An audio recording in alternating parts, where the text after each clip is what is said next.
Bismillahirrahmanirrahim. Alhamdulillahirabbil alamin. Wassalatu wassalamu ala asyrafil anbiya'i wal mursalin wa ala alihi wa sahbihi ajma'in.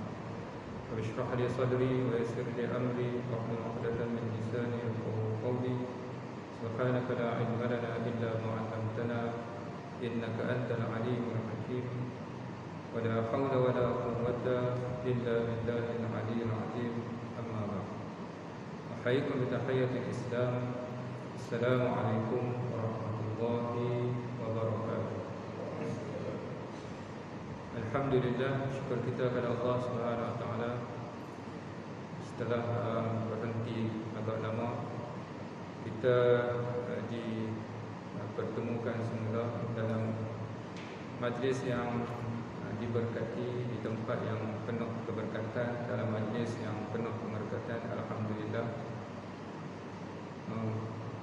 Ustaz, mungkin saya lapang sikit waktu yang saya boleh datang, ataupun mungkin saya sihat yang saya boleh datang. Tuan-tuan dan puan yang dirahmati Allah sekalian, sebenarnya semuanya telah diskripkan oleh Allah Subhanahu wa taala.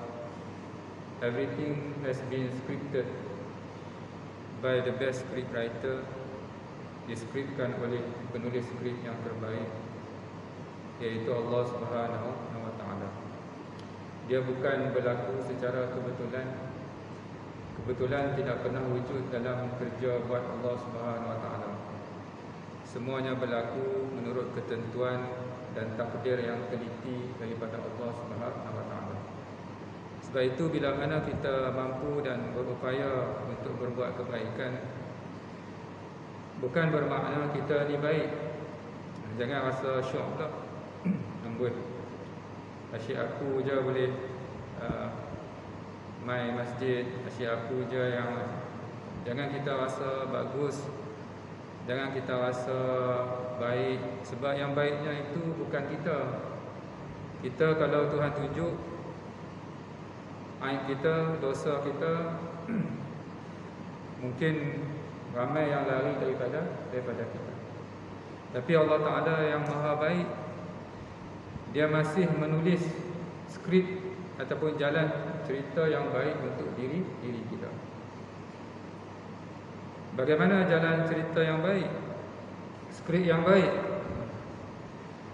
Sekiranya urusan akhiratnya dimudahkan, urusan akhirat mudah saja dalam kehidupan dia. Asyik dapat peluang, dapat kebaikan, dia dapat peluang. Dimudahkan urusan akhirat. Dan disukarkan urusan maksiat. Nak buat maksiat macam-macam, teringin macam-macam, terhalang. Itu skrip yang baik. Biasanya orang yang skrip yang baik ni, ending dia baik juga biasanya. Kebiasaannya, tapi belum nak garanti lah. Kan? Tapi kalau siapa yang skripnya begitu, urusan dunia akhiratnya dimudahkan dan urusan dosanya disukarkan oleh Allah Subhanahu wa taala, kebiasaannya ending dia ending yang baik. Tapi kalau kehidupan kita, skrip kita, kalau nak buat pahala ni, nak buat akhirat ni susah, macam-macam halangan dia, dan dosa begitu mudah. Teringat nak buat satu, Tuhan buka 5. Ini maksudnya skrip yang tidak baik, dan kebiasaannya endingnya juga tidak baik. Jadi kita muhasabah diri kita lah, kita ni ikut mana? Ke arah kebaikan yang banyakkah, yang senangkah, ataupun ke arah dosa yang senang? Ustaz, saya tengok skrip saya lain macam, Ustaz. Kan? Asyik duk ke dosa ya. Macam mana, Ustaz? Adakah saya punya ending tak baik? Tak, tuan-tuan dan puan sekalian. Selagi mana matahari belum naik di sebelah barat, selagi mana roh belum sampai ke halkum, maka kita ada ruang untuk ubah skrip. Untuk kita minta dengan Allah supaya kita ubah skrip kita. Kita tak tahu skrip kita macam mana. Jadi apa yang kita boleh buat, kita berusaha berdoa kepada Allah Subhanahu Wa Taala semoga skrip kita baik dan ending kita juga baik. Tuan-tuan dan puan yang dirahmati Allah sekalian. Jangan lupa untuk berniat i'tikaf. Jangan lupa untuk berniat i'tikaf, berniat juga untuk tunggu solat Isyak dan berniat juga untuk menuntut ilmu. Kalau tak niat, zero. Tak dapat apa. Ya ustaz, mesti kena niat lah. Sebab syarat sah ibadat niat. No niat, no ibadat. Jadi apa ustaz? Jadi adat. Jadi adat. Ada orang dia main masjid, dia niat dia curi tabung masjid. Dia main masjid ke? Tapi Tuhan tengok ni niat kita. Duduk sama, tapi pada pandangan Allah sangat berbeza. Sebab Allah Ta'ala lihat jauh ke dalam hati kita. Tempat jatuhnya pandangan Allah adalah hati. Sebab itu jaga hati kita. Tuan-tuan dan puan yang dirahmati Allah sekalian, insya-Allah kita akan sambung lagi dengan kitab Bimbingan Mukminin pada mencari redha Rabbul Alamin, iaitu karangan Hujjatul Islam Imam Al-Ghazali rahimahullah. Itu kita masuk dalam sebab-sebab kenapa seseorang itu terjatuh ke dalam mengumpat. Ghibah ni artinya suka mengumpat. Saya tuan sekalian dulu waktu awal-awal tu nak pakai emas ni, kita jadi menafas tak lepas. Ni nak cakap pun boleh lepas kan ni. Dia macam udara tak cukup.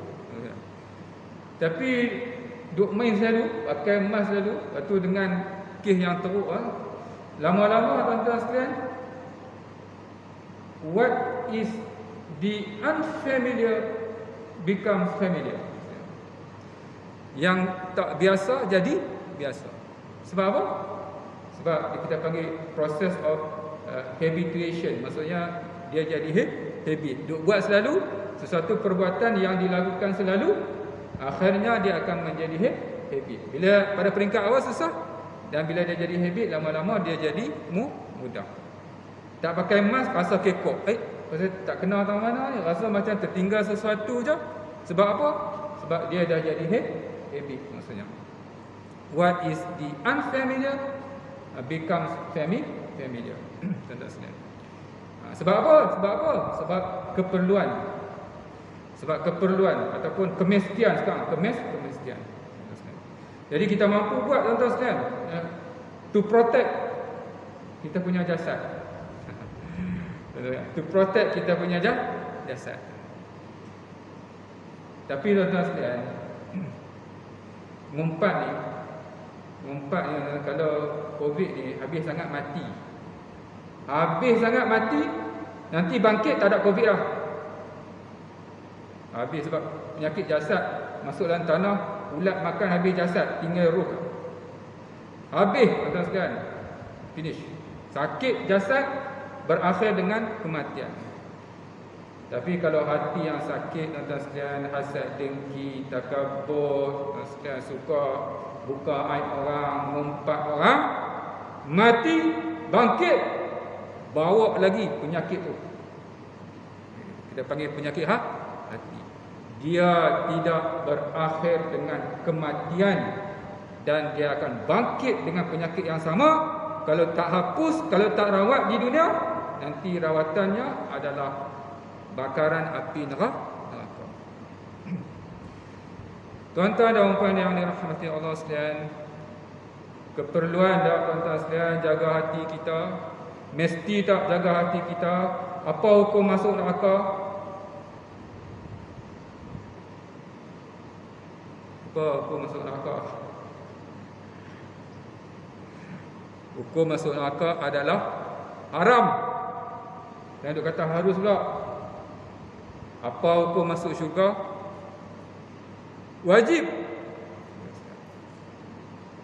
Tapi tuan-tuan, hak tu itu masalah roh. Itu masalah roh. Sepatutnya penyakit-penyakit hati ni dia memudaratkan roh, maka kita kena jarakkan dia daripada punca-punca penyakit, takabur, hasad, dengki, mengumpat dan sebagainya. Kita kena jarakkan. Kita kena make the familiar unfamiliar. Kita kena jadikan yang bukan biasa, sebab jiwa kita ni bersih, suci tuan-tuan sekalian, dekat dengan Allah. Tapi bila kita digabungkan dengan jasad tuan-tuan sekalian, maka kita mewarisi kotoran-kotoran ini tuan-tuan sekalian. Maka kita kena bersihkan, hilangkan kebiasaan ini, supaya apa yang biasa jadi tidak biasa. Tapi tuan-tuan sekalian, kita umur kita berapa tahun dah? Kalau saya kata 50, tuan-tuan ada 60, ada 70, ada dekat 80 lah tuan-tuan sekalian. Tapi saya nak bagi tahu tuan-tuan sekalian, tak berjaya lagi. Kan? Tak berjaya lagi. Ni pakai emas ni baru 2 tahun berjaya lah. Sebab jasad unta punya pasal beres. Tapi ruh berapa tahun dah? 70 tahun dah tuan-tuan sekalian. Masih lagi tuan-tuan sekalian ngumpat kebiasaan makanan harian terbaik. Ngumpat ni apa tuan-tuan sekalian? Senang ya. Tuan-tuan bercakap sesuatu pasal saudara kita yang dia tak suka, cakap tu, mana tahu dia tu kan, kalau dia dengar dia suka, dia tak suka, ngumpat. Dosa dia makan mayat dia. Tuan-tuan sekalian, makan mayat saudara sendiri. Itu dia punya mudarat dia tuan-tuan sekalian. Dahsyat dia tuan-tuan sekalian. Tapi kita mudah tuan-tuan sekalian cakap sembang yang paling best pasal orang lah. Sebut orang tuan-tuan sekalian, gelak, seronok apa semua sambil minum teh tarik, tuan-tuan sekalian, ngumpat. Makan mayat saudara sendiri.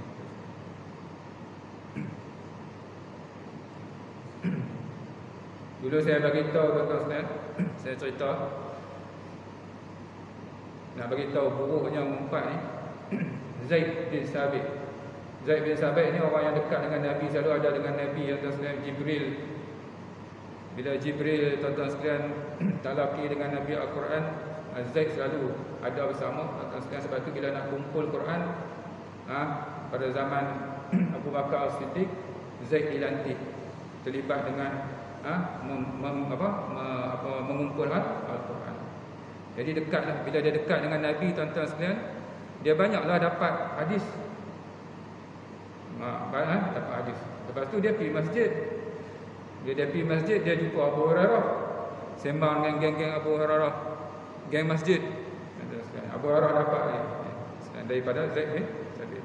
Bila Zaid mai tuan-tuan sekalian, satu ketika Zaid datang masjid. Zaid kata, apa? Aku dapat hadis baru, kau nak dengar? Geng-geng apa ni?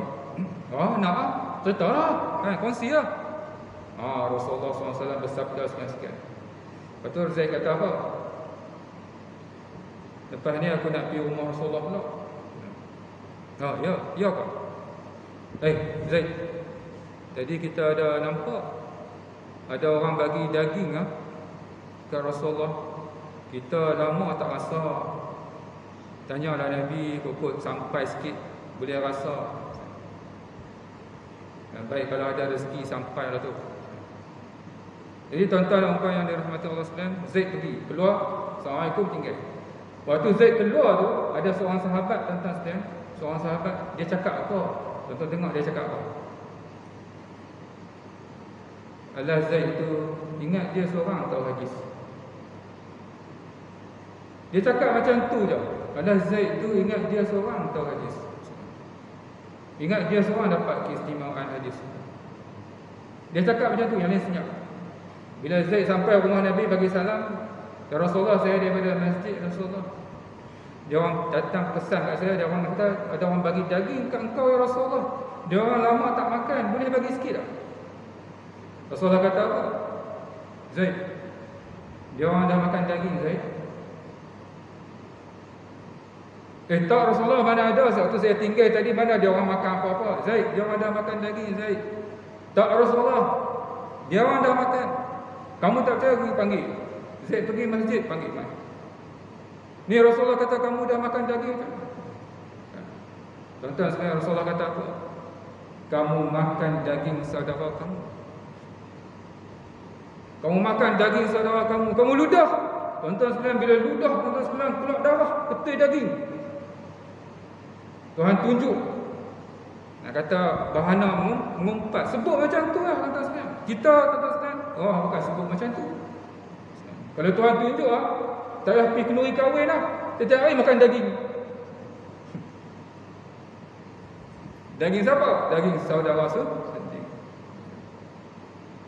Ustaz, macam mana nak tahu kata dia suka atau tak suka? Untuk jadi mengumpat. Put yourself in his shoes Letak diri kita kat situ. Saya pun tak suka kalau orang sebut macam ni. Dia pun tak suka. Jatuh mengumpat. Semudah itu, tuan-tuan. Semudah itu. Tak ada sekali di hari akhirat kelak, pahala sita. Sonok buat ibadat, bangun malam, esok bangkit, muflis. Pahala disita. Bagi kat orang habis. Yang kita mengumpat. Ustaz, saya tak mengumpat, Ustaz. Saya cuma ada su'zon, Ustaz. Su'zon tu apa? Buruk sangka.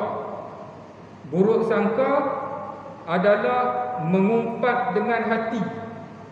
Mengumpat juga, Ustaz. Kita, berapa banyak orang kita buruk sangka dengan pasangan kita, dengan anak-anak kita, Ustaz. Kita buruk sangka. Dengan ahli qaryah kita buruk sangka. Di hari akhirat kelak tengok-tengok queue panjang untuk hak. Kami kan masih hidup dulu waktu kat dunia. Awak tak datang minta clarification, penjelasan kenapa tu ada buruk sangka? Tanya dah, kami boleh cerita apa yang sebenarnya. Mana hak kami? Disigung kepala kita, ditarik rambut kita, tuan-tuan, masing-masing untuk habis pahala bagi habis. Bangun malam berpuasa, tuan-tuan sekalian, bagi habis. Tuan-tuan dah habis lah, tuan-tuan. Saya nak bagi apa? Ni ada lagi, tunggu nak minta hak. Maka diambil dosa-dosa orang yang tunggu ni, letak atas kepala kita. Pahala habis, dirampas. Kemudian diambil dosa-dosa orang ni untuk kita tanggung.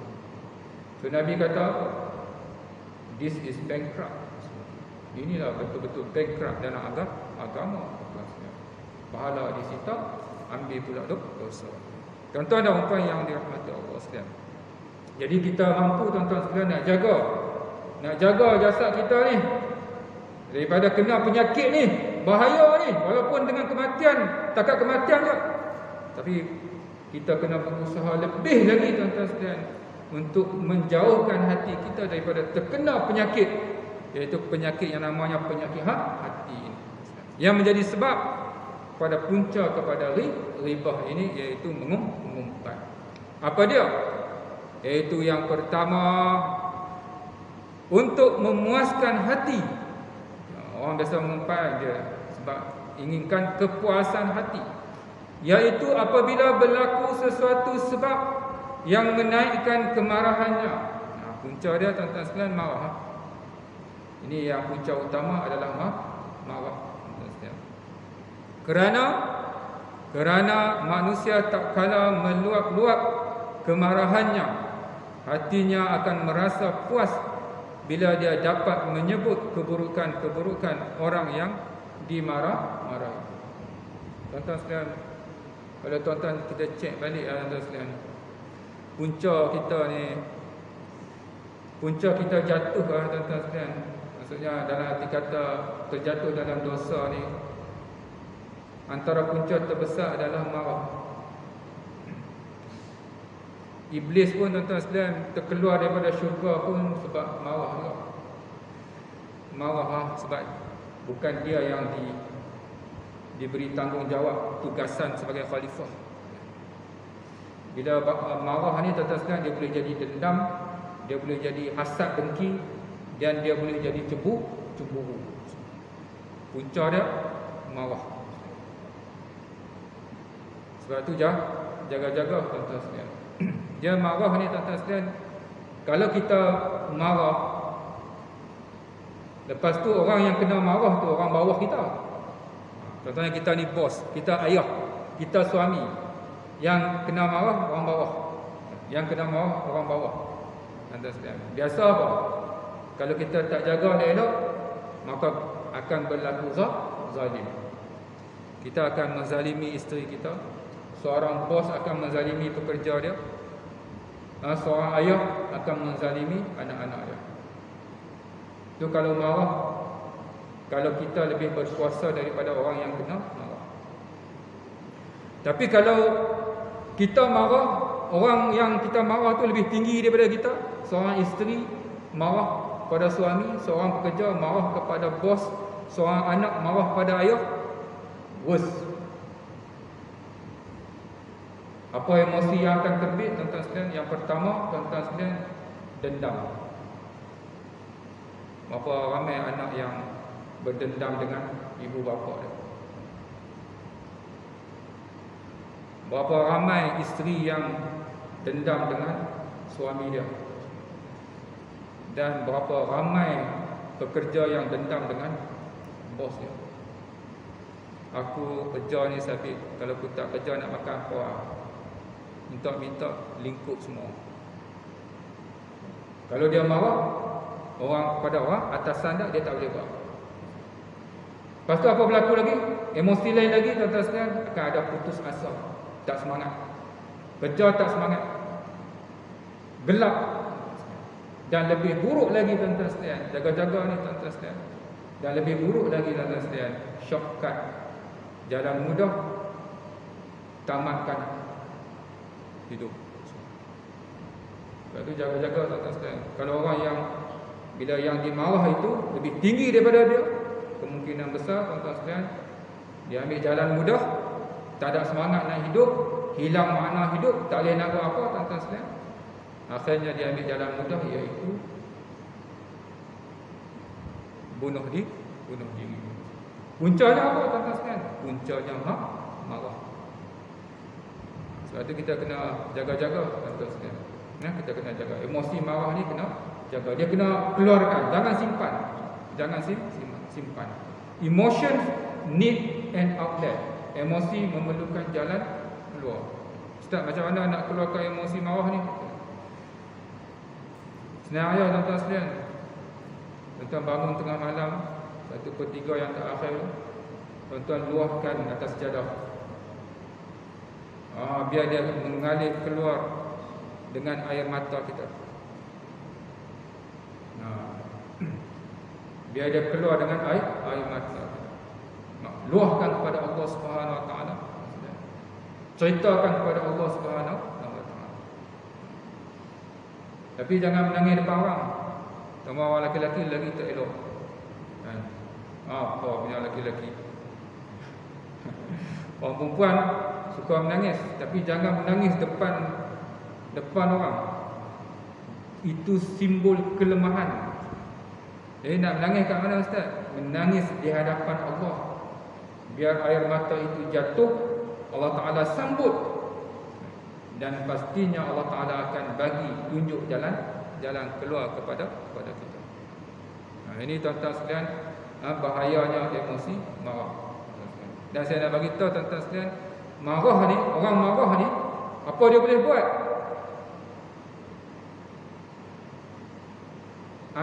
Unimaginable. Orang marah, apa dia boleh buat? Tak boleh nak gambarkan. Sebab itu tuan-tuan sekalian, kalau boleh elok. Perlu beri kemaafan, maafkan saja. Jangan panjangkan. Kecuali ada keperluan, tak apa. Tapi kalau rasa-rasa berbaloi, maafkan saja. Serahkan urusan kepada Allah, serahkan. Sebab tuan-tuan sekalian, kita tak boleh nak bayang apa orang marah boleh buat. Tuan-tuan dan puan yang dirahmati Allah sekalian, saya ingat lagi kata-kata Datuk Maznah Hamid dalam buku dia, berilah kemaafan kerana kemaafan itu ibarat pisau bedah yang dapat menghilangkan parut luka emosi. Berilah kemaafan kerana kemaafan itu ibarat pisau bedah yang dapat menghilangkan parut luka emosi. Kita bila maafkan orang, bukan kita tolong orang. Sebab mudarat marah itu lebih dahsyat kepada kita daripada orang yang kena marah. Sebab itu kalau tuan-tuan sayang diri, kasihkan diri, beri kemaafan. Sebenarnya kita menolong dan kita kasih akan diri kita. Ini tuan-tuan dan puan yang dirahmati Allah sekalian. Ini antara punca utama orang ribah ni, iaitu marah. Bila marah, tuan-tuan sekalian, saya nak beritahu tuan-tuan sekalian, bila marah ni, apa yang berlaku? Cerdik turun. Orang marah, cerdik turun. Bodoh naik. Biasa kecerdikan akan turun, kebodohan akan naik. Itu tuan-tuan sekalian. Kalau tuan-tuan tengok orang marah, tuan-tuan sekalian, kadang-kadang perangai mengalahkan budak-budak. Lepas tu minta maaf. Style sekarang ni. Buat salah, minta maaf. Orang bagi ibarat macam kita ambil paku kat dinding, berdegang masuk paku, letak simen tu, tuan-tuan sekalian. Kita buat dosa kat orang macam tu, ambil paku berdegang masuk, dia masuk dalam hati dia, luka hati dia, tuan-tuan sekalian. Lepas tu minta maaf, cabut balik paku tu. Nampak lubang, kita biasa minta maaf.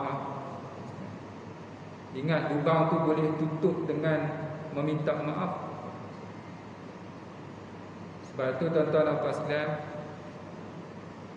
sebelum lidah berkata-kata, fikir dulu dalam fikiran kita. Kat dunia ni tuan-tuan dan puan sekalian, setiap sesuatu yang berlaku, dia berlaku dua kali. Apa yang berlaku, dia berlaku dua kali. Pertama, sebelum dia berlaku di luar, dia berlaku dalam kotak fikiran kita. Tuan-tuan nak buat apa? Dia berlaku di sini dulu, kemudian baru dia berlaku di luar. Jadi tuan-tuan sekalian, settle kat sini dulu, fikir dulu, renung dulu, muhasabah dulu. Lepas tu bila buat, insya-Allah. Tapi kita dah buat dulu, lepas tu baru fikir. Minta maaf. Tuan-tuan saya, mungkin hari ini hari dia, mungkin satu hari kita. Nanti kita akan rasa pedihnya juga, bagaimana pedihnya hati orang yang kita buat.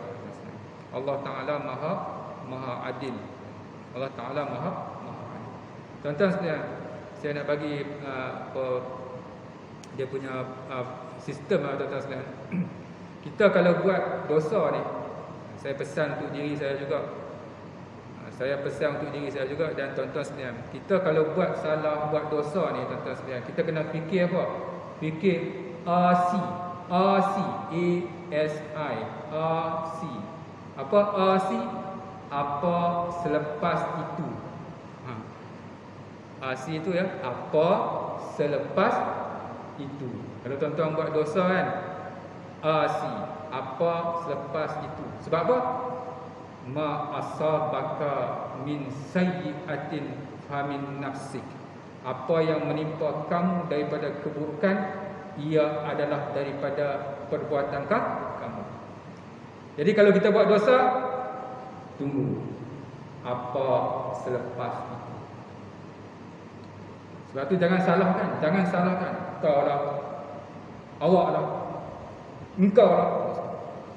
Tuan-tuan sekalian, kadang-kadang itu adalah bola tanggung yang kita buat, akhirnya kembali kepada kita.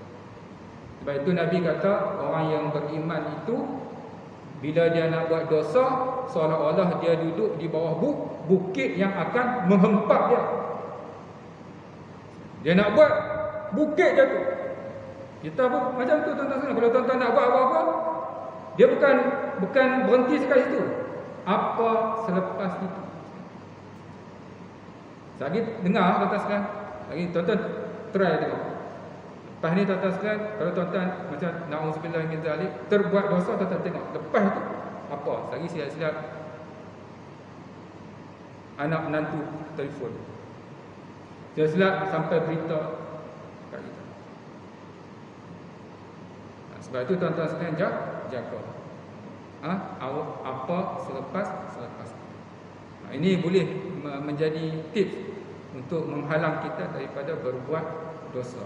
Orang yang tak beriman, tuan-tuan sekalian, Nabi kata dia macam lalat ya. Hinggap ke atas hidung dia. Jadi hinggap dia halau. Hinggap halau. Nothing maksudnya. Bukan satu yang besar dosa ni. Tapi orang yang beriman, bila dia nak buat dosa, seolah-olah bukit. Macam bukit nak menghempat. Tuan-tuan dan puan yang dirahmati Allah sekalian. Jadi bila dia marah, dia luahkan. Kita pernah tuan-tuan sekalian, kan, kalau orang marah apa semua, kita jangan ni dosa ni, mengumpat dosa ni. Biar aku tak peduli lah. Janji aku puas. Nanti bila habis lah tuan-tuan sekalian, puas lah. Puas lah.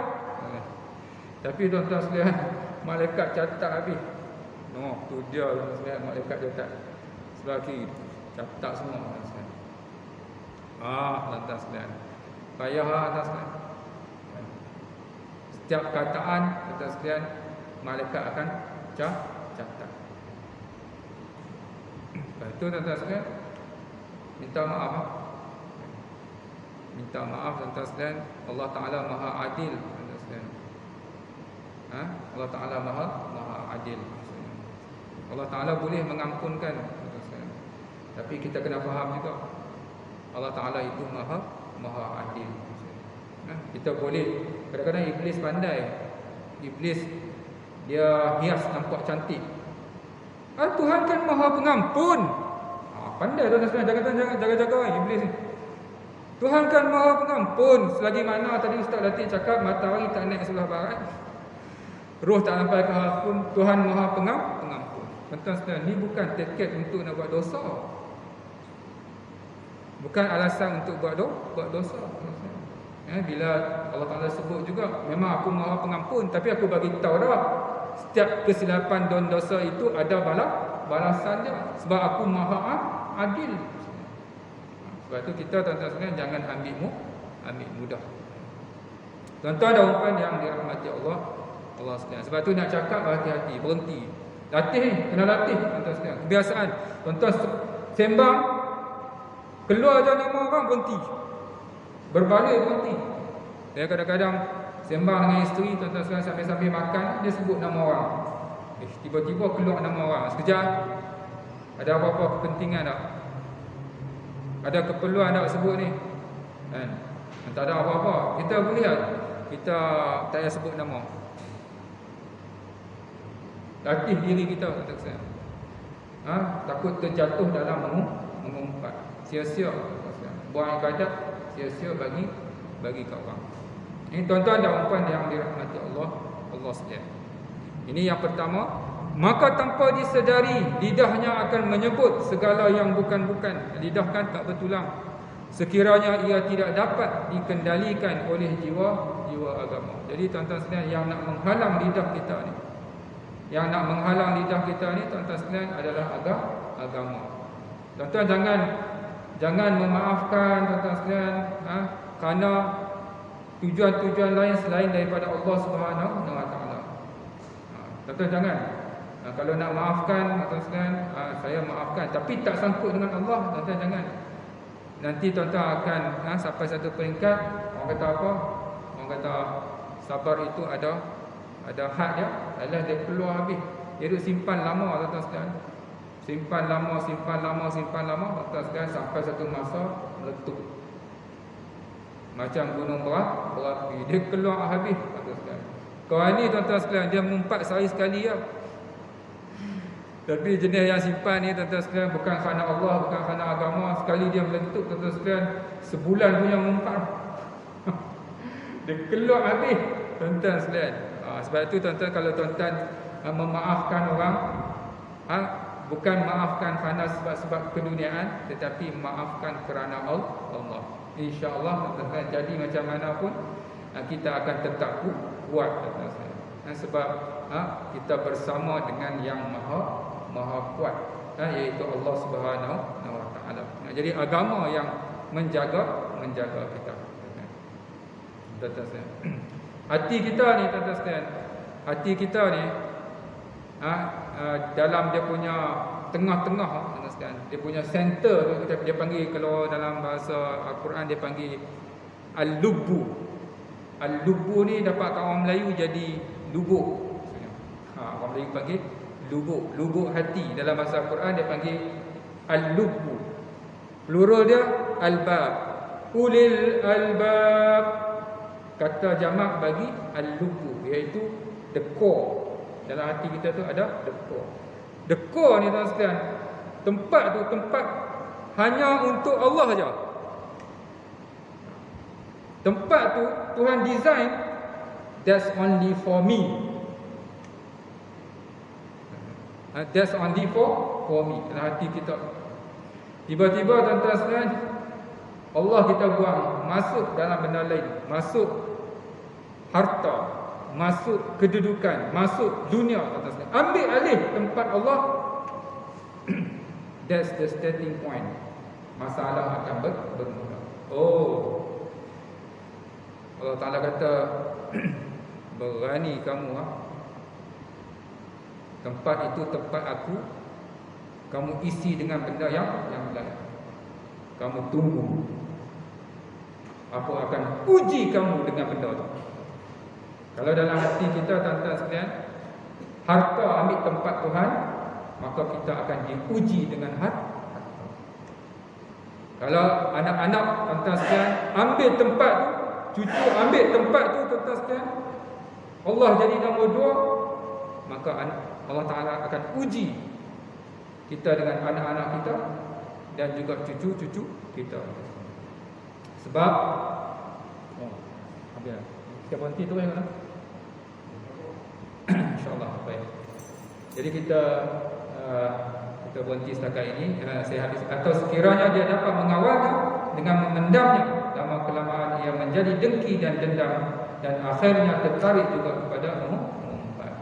Apa yang baik itu, tuan-tuan sekalian, daripada Allah Subhanahu wa Ta'ala, dan yang taif itu daripada kelemahan diri sendiri. Tidak ada tunangan ilmu melainkan untuk kita amalkan. Kita tangguhkan majlis kita dengan tasbih kafarah dan surah Al-Asr. Subhanakallahumma wa bihamdik, asyhadu an la ilaha illa anta, astaghfiruka wa atubu ilaik.